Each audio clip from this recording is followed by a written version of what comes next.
addressed in a research protocol.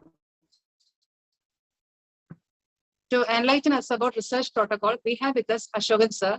Sir doesn't need any introduction. Sir was the head of the Department of Dermatology, Government Medical College, Thrissur, and soon will be assuming charge as the head of the Department of Dermatology, Government Medical College, Kozhikode.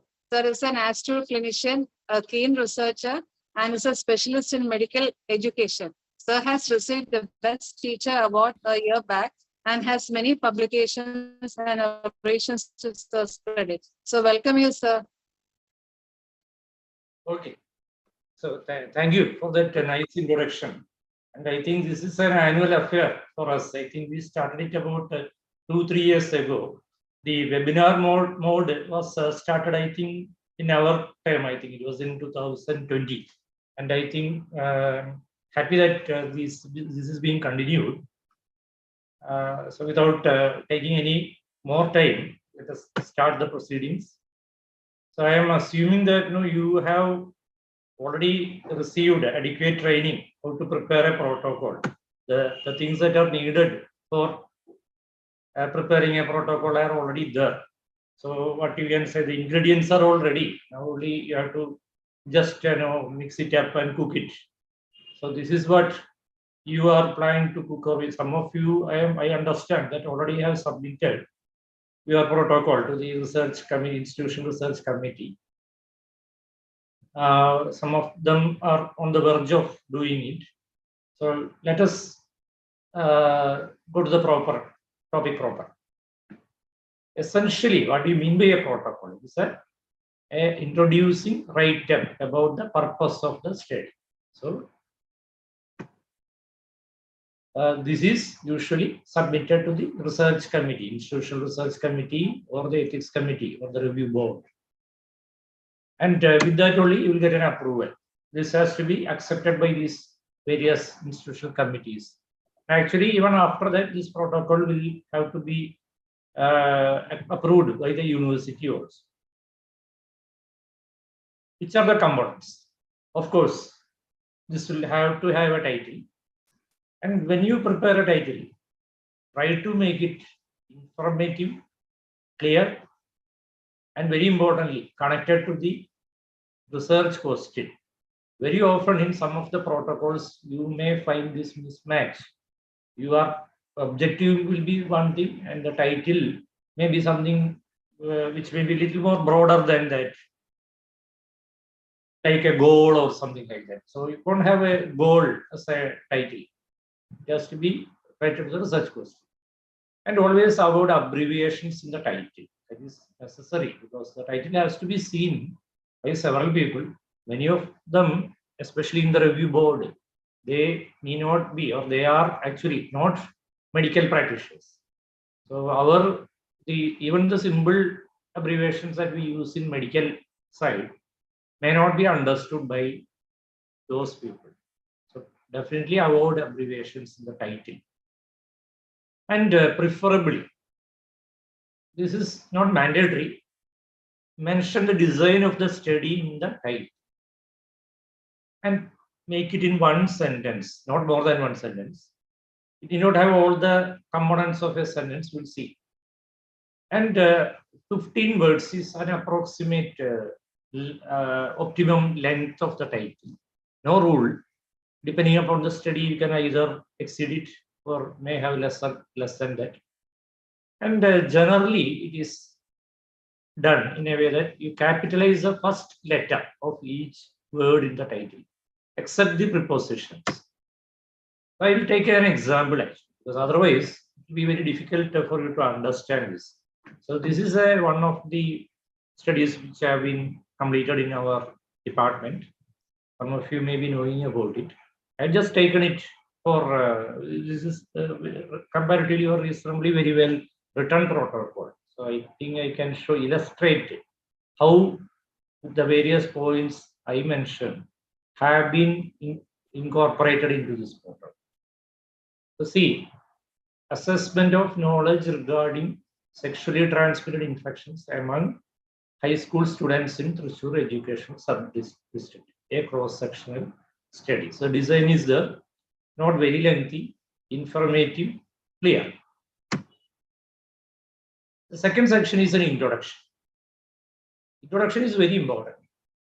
It has to be brief, usually on a rough measurement less than 1 page of a printed page of A4 size page. Absolutely no rule about this, but that will be appreciated. You can't read the introduction to 3-4 pages like that and make a meaning out of it. 1 to 3 paragraphs will be Sir, okay. Ashokan sir. Yes. Sir, can you start slide sharing? Slideshow is not on. Okay. Full screen is not visible. Oh, I thought it was seen. Can you see the part screen? Yes, part screen is visible, sir, but the full screen is not visible. Okay, I think I have to stop share and then start doing it again. No, So slideshow from beginning. that is what I did. Now I think I will have to stop sharing and then restart. Okay. Is it okay, sir. or shall I continue? It's okay. It's okay, sir. Should I do like that, or shall I just continue like this? Because it can take some time. But sir, a slide is not moving also. Other slides are not coming. Only the first slide is seen. So then no option. No? So I have to change. I will do that. Yes, sir.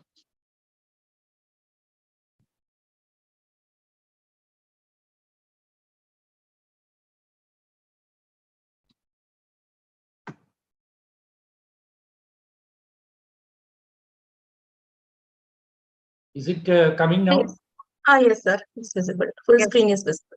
Okay. So we are you seeing this introduction, that part? Yes, sir. So just inform me if it is going okay. So I think Okay. I may not go back to what I mentioned. Yeah. We can, sir can continue from this slide.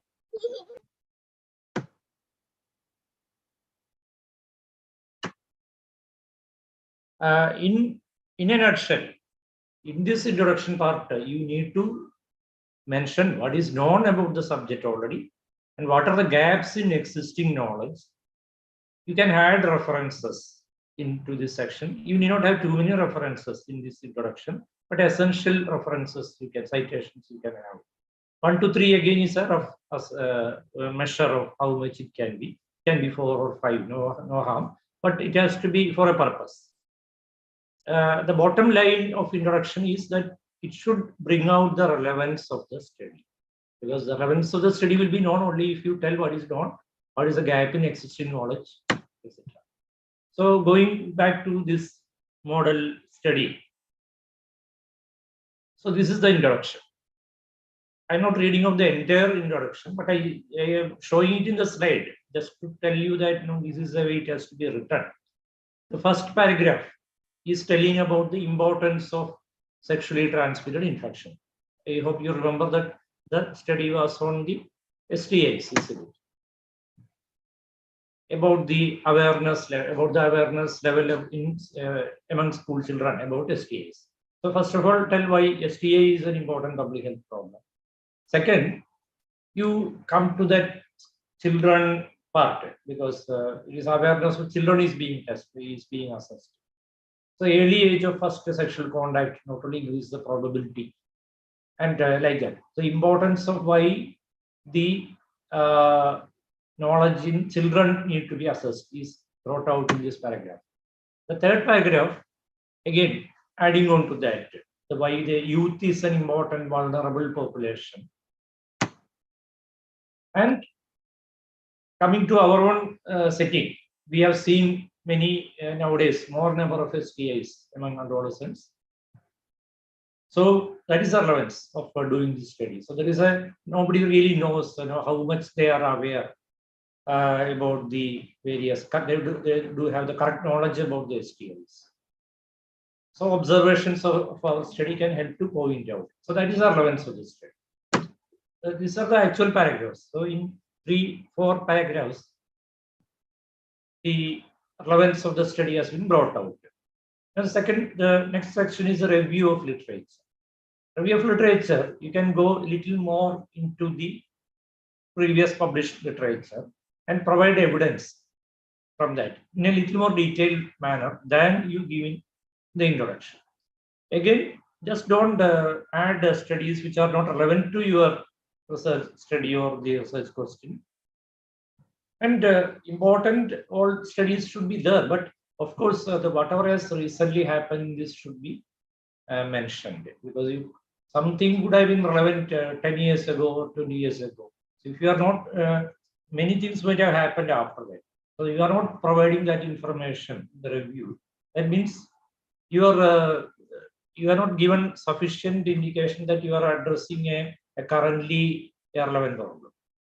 You can have more number of references, 5 to 10 references, and the review of literature in total can run to 1 to 2, maybe 3 pages. But always remember, brevity is important in all aspects of protocol, maybe in any other published literature also. And if there are some studies on the similar topic from our own region, include that, because you are building upon the knowledge provided by that study. So that is why it has to be brought out. This is an example. Little more details about the why the STA, etc. is important. Then the individual studies details, not all the details about it, but the major findings or the conclusions which are relevant to our study, including the percentages, etc., can be provided. That should be provided in the review literature. So another study in Bangalore. So it's coming. So earlier one was in Nigeria. There was something in Bangalore. So that is also being mentioned. Like that, you can add the other necessary relevant studies. Now, coming to the objectives. Objectives, there can be only one objective for a study. It's perfectly fine. There's no rule that you should have primary and secondary and everything, or multiple objectives. Actually, it is better if your study has a single objective, because so that you can fulfill that, to a reasonable level of satisfaction. If you add on to the number of objectives, you are increasing or decreasing the likelihood of satisfactorily answering all of them. But sometimes when you do a study, it may seem appropriate to have more than with the same thing. You may be able to answer another question. But always, if that happens, always ensure that there should be sufficient sample size for the primary objective. Or you select at least one question has to be objective, has to be met with sufficient sample size. That is mandatory. If there are secondary, you can have a little bit of compromises on the sample size, because sometimes that may not be achievable. And the purpose of and the evidence provided by that answering that question again may not be adequate, because it can only generate some hypothesis, because it may not have a sufficient sample size. Finally, you have to look about the feasibility. So it may be feasible only to have one objective, and which is a primary objective. There should be at least one research question where adequate sample size is met. So that is the message I want to give to you. And just like mentioned earlier with the title should match with objective, or the other way around, objective should match with the title. So this particular study, so the objective to estimate the level of knowledge about sexually transmitted infections among high school students of Thrissur sub-district. Remember, this was a title, the assessment of knowledge regarding STI among high school. So it is very, very closely matching with the title. Very clear. And is it a smart objective? I think you probably had a discussion about this, so I'm not repeating it. Specific, is it specific, measurable, achievable, relevant, time constraint. So see whether these are met in the objective. If it is not met, work on the objective till it is met. Going to you have to write the methods in detail. That's a very important part of the protocol. Everything you have to tell very clearly. Just tell the study setting. Don't think that I'm doing it from such and such medical college, so everybody should be knowing that I am doing from here. No, not enough. You have to put it in black and white on paper and submit. Because Even if you are working in a particular medical college, study setting need not always be your department or your college. For example, this particular study is not done. It is done by a resident or PG student from our department, and the guide is also from our department. But the study happens in a school, so that is a study setting. That has to be written. Study design, you have to mention. It is mentioned here. Study period. How long you plan to continue the study or the data collection? Study population has to be clearly mentioned. The inclusion criteria.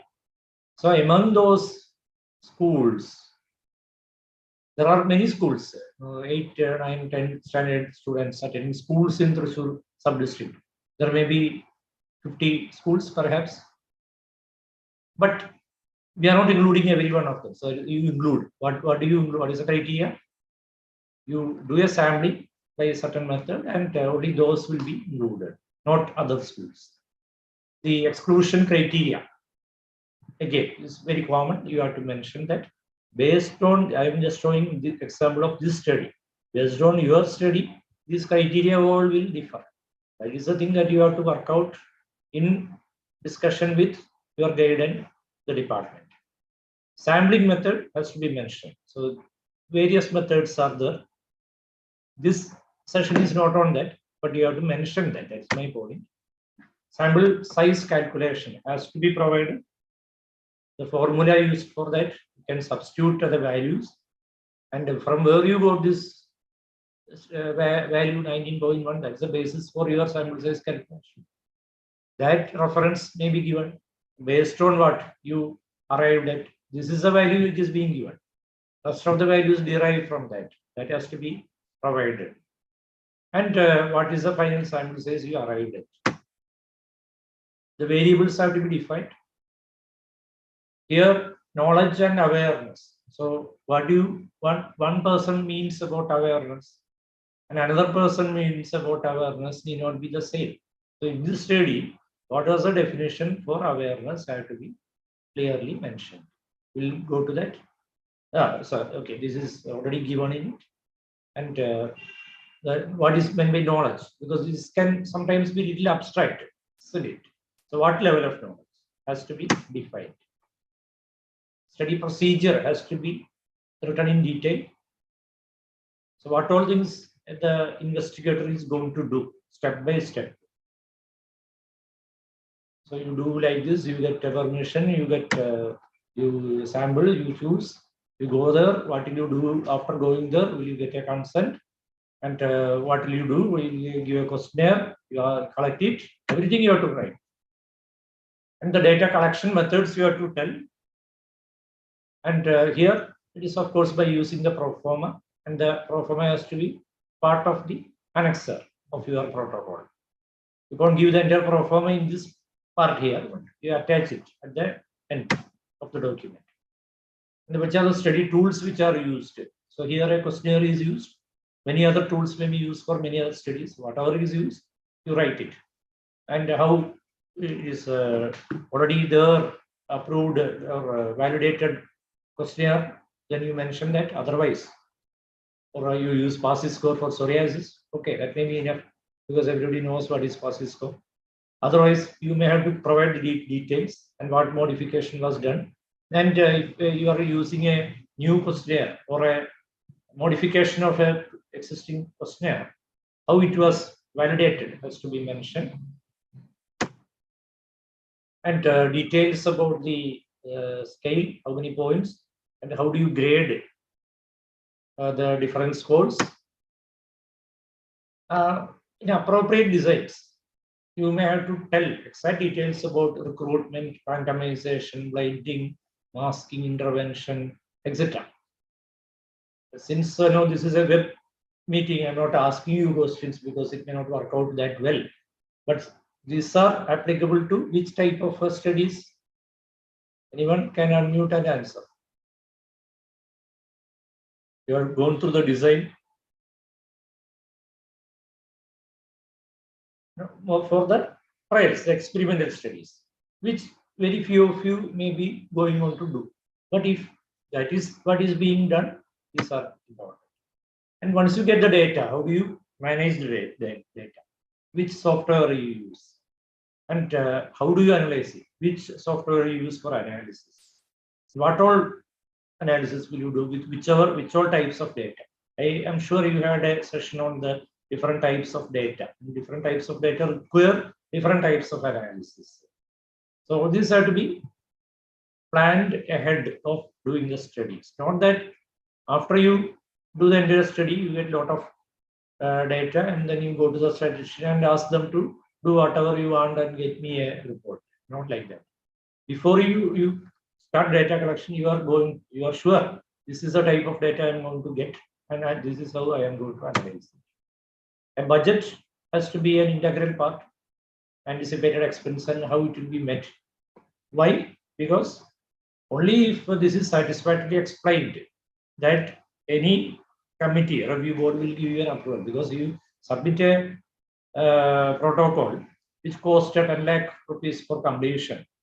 And you are not mentioned how we are going to get it. How are you going to spend it?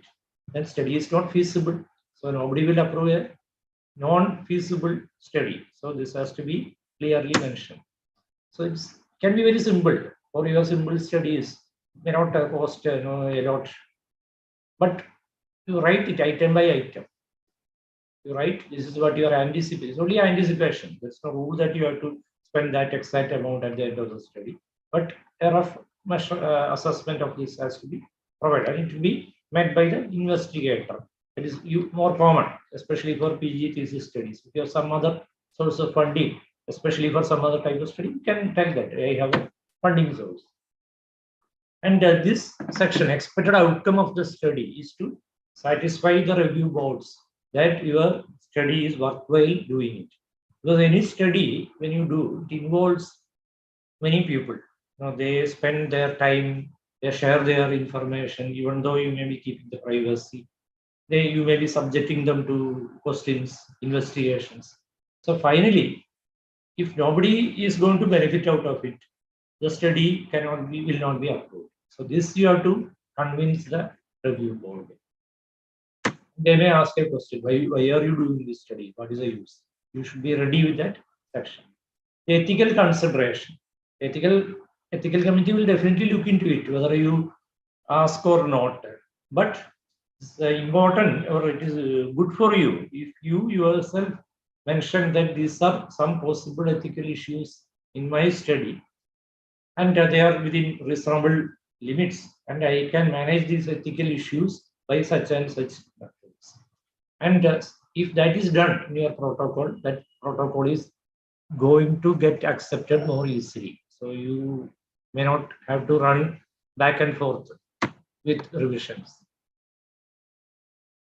Here it was mentioned that confidentiality thing was there, so it was done by consent, ethical clearance, and the benefit provided by the study is that the children, you are not only going to assess their knowledge, but you provide them a class or a session on the actual knowledge, because you go there and ask some questions and they write a wrong answer. If you don't correct them, your study may be reinforcing their wrong answers.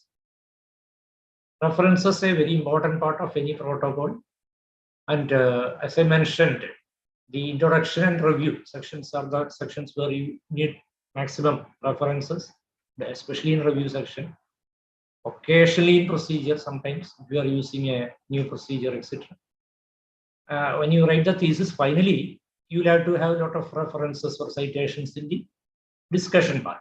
But protocol, there is no discussion because you have not received any results. And you had a session on references, so I'm not going to the details, but you do references of relevant articles, recent ones which are relevant, and which are related to your study only, just for the adding of number. No, Sir has mentioned to have 10 references. I got only 6, so I will take up 4 from somewhere else, from another chapter, and add. No. And you should not, thing is that you should not miss out any important previous work on the same topic. And of course, use good citations. The references listed in PubMed will be accessible for everyone.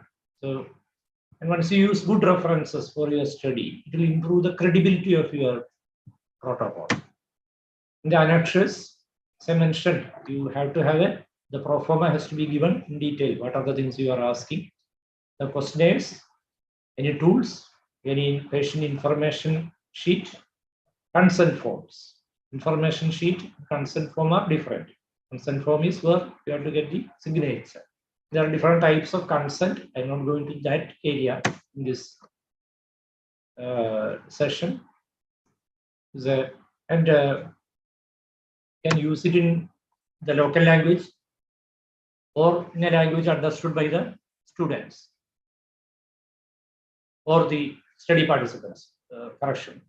Study participants. In this case, students.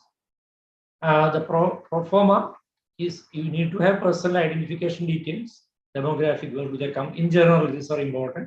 Any relevant clinical thing, only if it is relevant. In this thing, clinical may not be relevant in this particular study. And the emphasis should be on research question in pro forma. Again, don't ask anything, when you do a study about vitiligo, don't ask everything about vitiligo. Only if it is relevant to your study, only you do. Only those things which you are trying to analyze later on, which you can put into a master. You can prepare a master chart, a draft at the beginning. You can see whether whatever items in the pro forma, you can put it into the master chart and analyze it later. Otherwise, you edit the pro forma in such a way that it contains only essential details. A master chart, earlier it used to be paper, now it is almost always a computer. You can have both you can have if you want. Excel is an example of a worksheet file eminently useful for a master chart. You can use statistical packages for data entry also and master chart preparation because that can help you actually finally in analysis. And some of them are paid ones. Many institutions have this now in their institutions. If you can do that in your own institutional packages, you can do that. Go ahead. Why should you not use it? WHO provides a free statistical package software called AP-Info. Anyone and everyone can download it and see how it can be useful. The data can be directly entered into the this software. These softwares, which can help you in final analysis, because the taking from Excel to analysis, there can be some hassles, even though it is possible. Of course, in any protocol, the necessary permission letters should be there. HOD. If you are doing from another department, their HOD also should permit. Do an ophthalmology evaluation. Ophthalmology HOD should also agree. Someone from there can include a co-guide from another department if you are using their services in a major way in your study. It's optional, but it's for your convenience and for easiness of doing. And you should have a brief biodata of the research grade, etc., to know who is doing the study, etc. And of course, these are there in your IRB protocol in each institution. It is slightly different from one to another. My last 10 slides, very brief, on how to schedule. So I think I've finished that protocol part. Now just about the scheduling aspect of your thesis. You should have an overall plan about how to go about and conduct your thesis and end up with a good work at the same time with doing something which won't interfere with your other parts of the study. Because you are not full-time researchers. You have to do the clinical studies and other things also in between, isn't it? So the thesis should not become a drag on your studies. For that, you have to have a reasonably good plan. So you are into the month 4 or 5, I suppose. So this is applicable to those if you are listening to this session in the first month. So what is ideal, you start planning from day 1, discuss with faculty, seniors. So this is what you do in month 1. Do some background reading, get suggestions, many suggestions, think about it, finally make the choice yourself, because this is your work. So unless you are happy with it, it can be a dampener for your entire studies. And next, within 2 months, do a more detailed research. You have to identify the guide or co-guide, etc., get their permission, etc. Prepare draft protocol, discuss the draft with guides, present in the department. There will be other suggestions by other faculty, other seniors. Modify, present again, continue till, so preferably by end of 2 months, your final protocol is ready. Then you submit to the IRC and wait for their corrections. Sometimes it can take 1 or 2 months for that. The IRC is a technical committee, who look into the design aspect, etc. And they may suggest modification. Usually the ethics committee will take after that technical corrections are over. They may not meet every day, so you have to wait for their meeting. So that is why you have to allot 2 months for this process. And once it is ready, you can submit to the university. University stipulates it has to be submitted within 6 months of your start of the course. So I think in your case, I think you started in November. So 6 months will be over by April 30th. Usually, university will give a circular about the last date, etc. But then you may not get a lot of time. So I think all of you try to get the thing ready to submit to university, not just to get the protocol ready, because you have to get it approved by the committees in the college. Get it ready before 6 months. And once the ethical committee approval is given, you can start data collection. Get ready with necessary copies, because you take a copy of the proforma only after corrections, because otherwise you have to redo it. And then the period of study. So is the data collection. I wrote like 1 year for that. It varies depending upon the study. Enter into proforma, do it regularly. Otherwise, you will scribble it somewhere here and there and you lose it. And it has to be updated. Whenever you get data, you can update it very frequently as possible. And most of the departments insist on a monthly review and provide suggestions. And after that, you do the analysis and writing up. So 1.5 years after joining course, you may be in a position. It is flexible. It's not a rule that I am telling. I'm just suggesting if you can do like this, to make your life easier. And preferably your target should be to finish the work by the end of 2nd year. University stipulation is only that you should do it, submit the final thesis 6 months before the university examination. That is only a rule.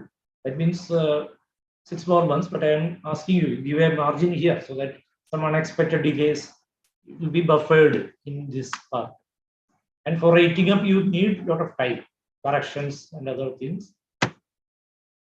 And if you are able to finish like this, you will have an easier time as a final year student and focus more on your studies. And at the same time, you can go and prepare for present it in some conferences and try for publication. The Kerala University allows presentation and publication of your thesis before final submission. Not all universities allow, but here the regulations allow that. It's not mandatory, but if someone wants and they finish in very early in time, okay. And if you do have a lot of time like that, you have done a good study, other researchers will be interested. So you can get an attachment in or a senior residency in another institution, high profile institution, which can change your career for the better. And plan for collaboration can even be an international collaboration, who knows? The aim high. Some of the hurdles, perhaps the last slide, that can happen in the scheduling part is, first of all, of course, poor planning. So unless you plan anything, you won't succeed usually. And unexpected delays. Very importantly, this bad habit which many people have, like procrastination, keeping on things till the last minute. This may work for sometimes for some examinations, but not definitely for a higher level training like an MD course. And of course, there may be have some prolonged periods of leave in between. Now I think we'll have to add this district residency program, etc. also. So how you manage the data collection, I think you have to think about it. So I think that's all from my side. So Starry, thank you for your patient listening. I hope you are patient. Shall I stop sharing? Okay, Yes, sir. Thank you, sir, for the excellent session. One doubt, sir.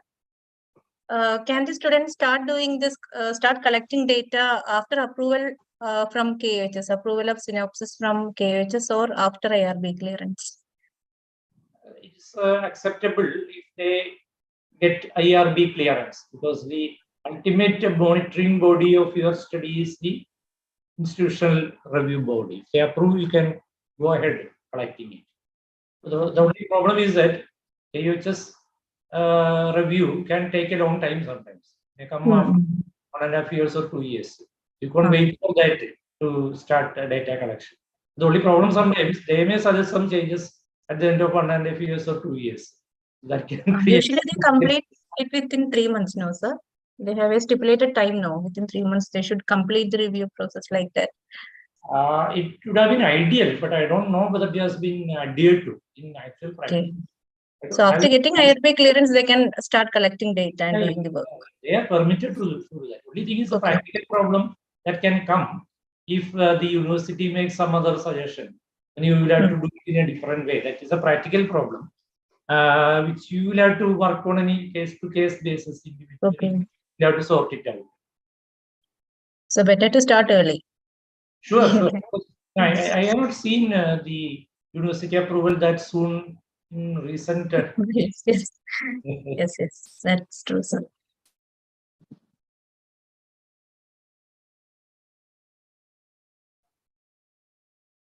Anything else? Any doubts from the other participants?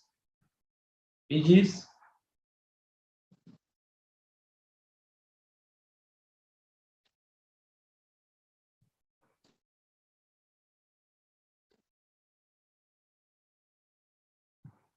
I think there is none. So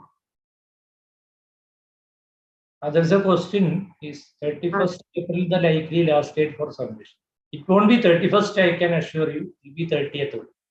The other thing is that what I'm telling is that the university, only my calculation, because the regulations say NMC or university tells you have to submit it before completion of 6 months. But the university has to open the window for that. It is all submitted online. So once they are ready, they will give a circular. Sometimes it may not happen exactly at 6 months. So some of the batches may get the benefit of little more time. But better don't plan for that extended bonus, because then you plan for that, it doesn't happen. This year the university, everyone is, because previous 2-3 years of the COVID, there were a lot of things which were avoidable, unavoidable delays, or many things were there. You can't expect that to happen. So what I would suggest is that you be ready before April 30th. Anyway, now there is 1.5 months more. So if you are a little late to start off the blocks, still you may have time to catch up, but you have to do it without taking any more time. Okay, thank you. If there are no other questions, I hand over to the. Thank you, sir. Thank you, sir, for the excellent talk, sir. Especially the advice regarding the time management, sir. That was, if the PGs can adhere to what, as sir you have mentioned, then it would be really easy for them to finish their thesis work within 2 years and start work about their publications and presentations, sir. Mostly, as you said, sir, it's a last minute hurry. That's what they're doing, and they even put the guides under pressure. And actually, I will just give you one more piece of advice based on a few years in this profession. The thing is that it's better that you have a simple study to do without too many complications. And all this process will be easy. You can finish. Don't take a very voluminous study with lot of which can generate lot of data. That can complicate everything. So it is the challenge is to find out that good simple study. For that, some background work, reading, discussion, reviewing, corrections will have to be done. Do it now, because then your next 2-3 years in the department will be much more comfortable. Thank you.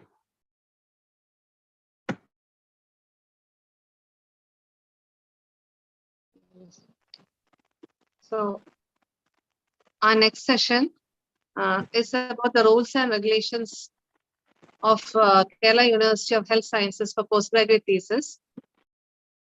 This will be dealt by Dr. Mary Vinita. Dr. Mary Vinita is a CAP professor from Department of Dermatology, Government Medical College, Kottayam. She will walk you through the regulations. And Dr. Mary is also the convener of our research methodology cell of IADVL. Over to Mary. Good evening, all. Thank you, Sabina Madam, for the nice introduction. Is my slide visible? I'm audible also, no? Yes, it's visible, Yes, visible and yes. audible. Okay.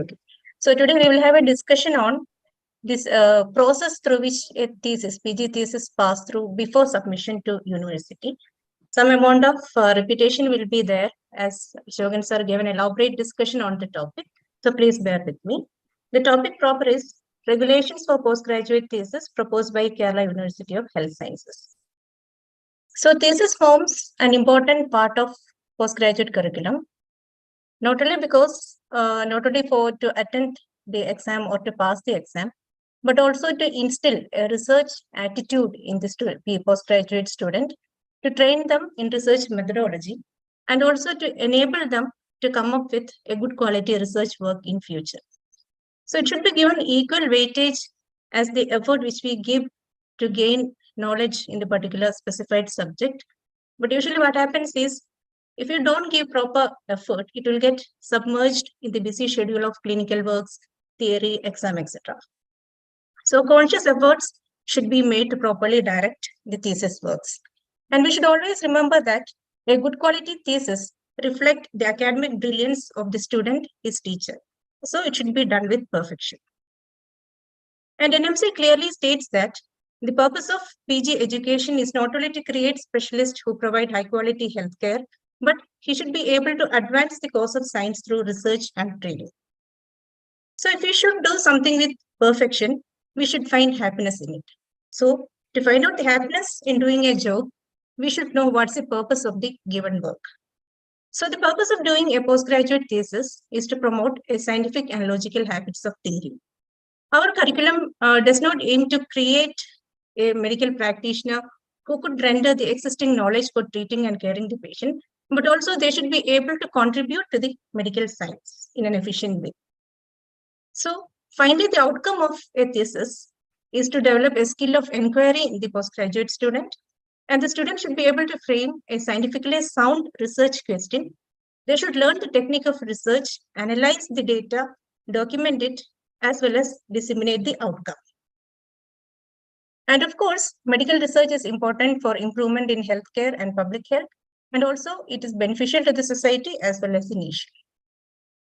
The word meaning of thesis is something put forth, and it's actually a document which is submitted for an academic degree or professional qualification, which presents the author's research and findings. Usually these two terms, thesis and dissertation, are used interchangeably, but some differences are there. Dissertation is a bit lengthier compared to the thesis, and it's submitted for attaining the PhD.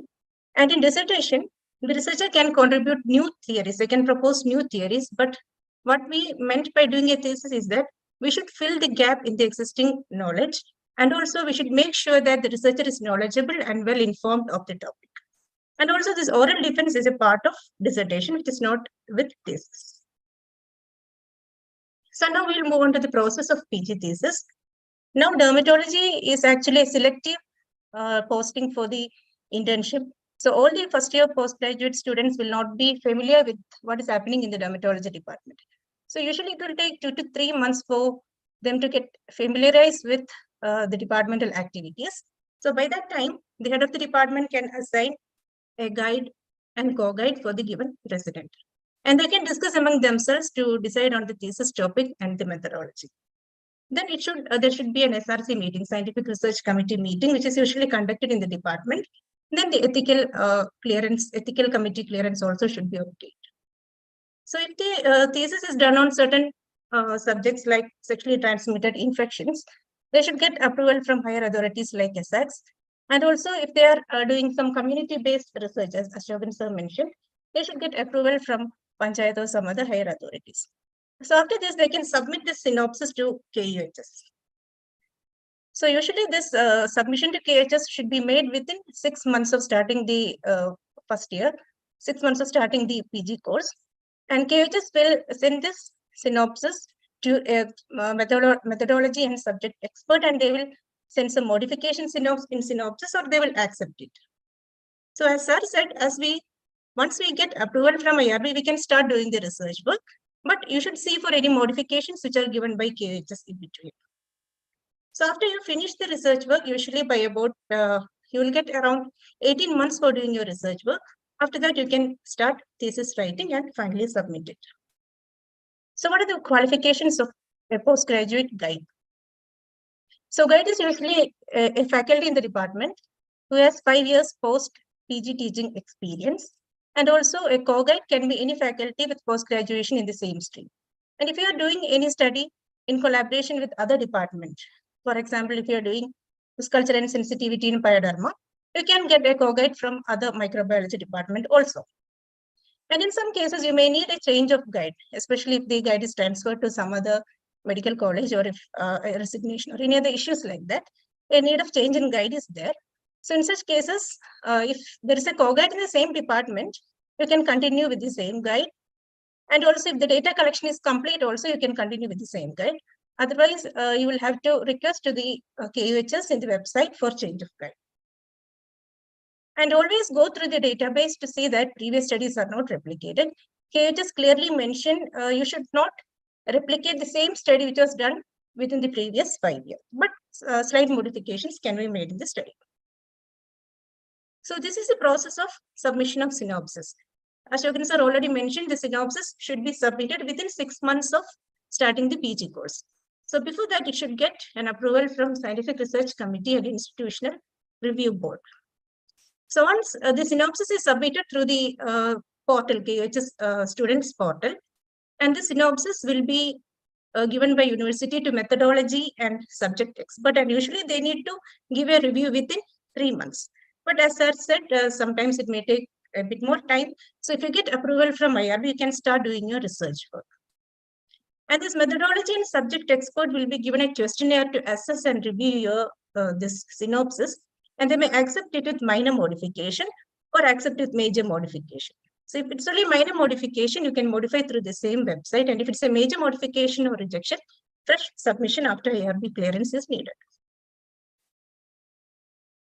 This is a student's portal for submission of synopsis. And already there is a template which is given for submitting the synopsis. And also this is the questionnaire which is given to the reviewer, subject and methodology expert for reviewing the synopsis. And this is the protocol or the template which was already discussed by Ashokan sir. So one thing which you should remember is that after you submit the synopsis in the website, they will give a reply usually by around 2 to 3 months. So you should frequently check the website for any modifications which they suggest.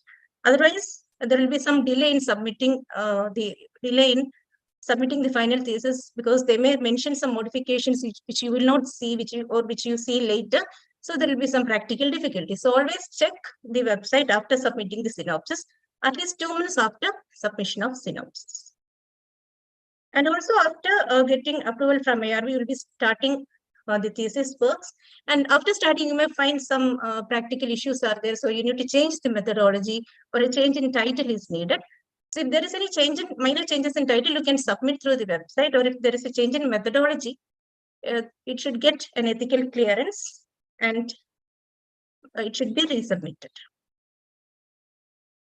So yes, now starting doing the thesis works. Actually, it's a multitasking in between the clinical works, theory, learning, exams, etc. But always you should remember that this thesis works should be given equal importance as you give for the clinical works and theory exams. Otherwise, there may be some problems in between. So these are certain tips which you can follow that so that you will not see any problems after finally completing the data collection. So you'll be going to OP or the clinical area with a lot of proformas and consent forms. If you keep a spiral bind book for the proformas and consent forms, you will not miss anything in between. Otherwise, after finally completing your data collection, you will find that some proformas are missing, then it will be difficult for you. And always you can keep some folder for securing the images, and always discuss each proforma with your guide. And once in a month thesis review if done, you can discuss any practical issues which develops in between. And this thesis is to be submitted 6 months before finishing the course. So actually, within 6 months, you submit the synopsis. After that, some corrections may be proposed by the university. So you will get only around 18 months for doing your research work. So 6 months before finishing the course, you should submit thesis, means before 3 months prior, you should start writing the thesis works. Then only it will be completing time. So totally you will be getting only 18 months for doing your research work. And Kuhas already give certain guidelines how to prepare the manuscript. So they say the 1.5 centimeter spacing is needed, and they give the font size, the font which need, etc. This you can see in the KUHS website. And citation should be in the Vancouver style, and the maximum page number permissible is 200. But they don't mention the minimum page number which is needed, and also a soft copy is to be given. So after completing your research work, you will start writing the thesis. Actually, thesis writing is an art. And Research Facilitation Cell and Ideal Care is planning to conduct another session on thesis writing also. So it will be helpful for the postgraduate students. So this thesis writing, it should be formal. You can use grammar check, and it should clearly communicate in a simple way what you actually meant. So whatever research work you do, if you don't properly write the thesis, then you'll be in vain. It should be completed on time, and always you should not keep the guide under stress to correct your thesis work. Ghostwriting, that is somebody else writing the thesis for you, is not permissible, and you can get help from statistician if needed. And always after writing the thesis, check for plagiarism. Usually this plagiarism occurs in review of literature as well as in discussion. So it means using someone else's work without giving them proper credit. And it involves using words, ideas, or information from a source without citing it correctly. So if you are copying some part of text from some other article, you should use quotation marks.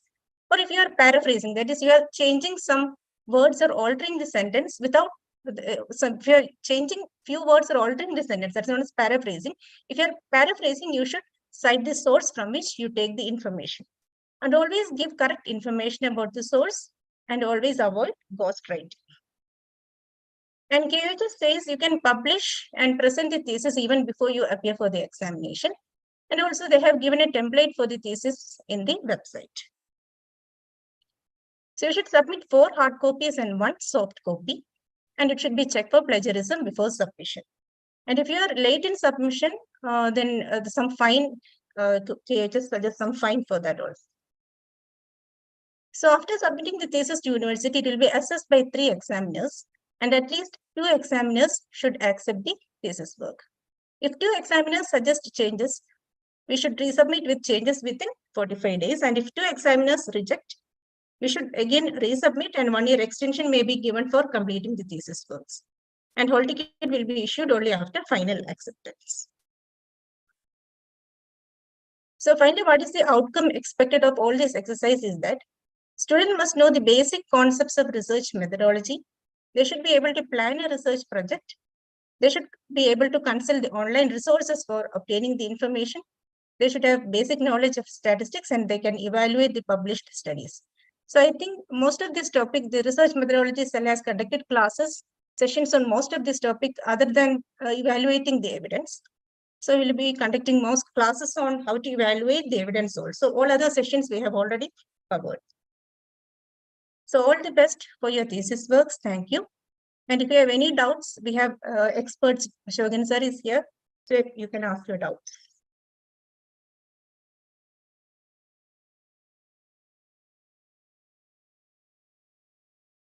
Sabina madam. Thank you, Dr. Mary, for the very precise talk about KUHS guidelines. Hope our PGs have understood. Any postgraduates who have any doubts, you can type your questions in the chat box, or you can ask doubt. We have time.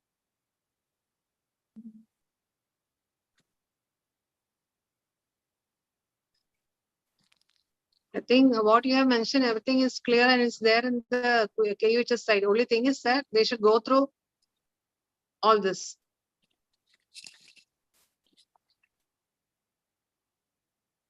Any doubts are there in the chat box, madam? No, nothing. Okay.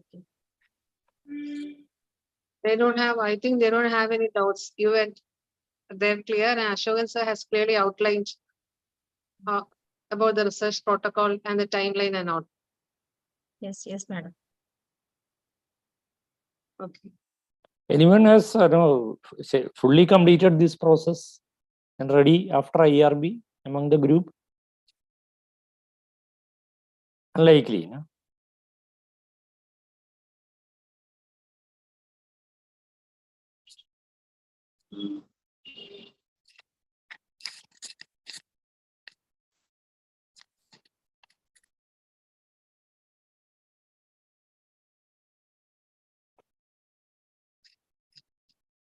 So, madam, can we wind up the session?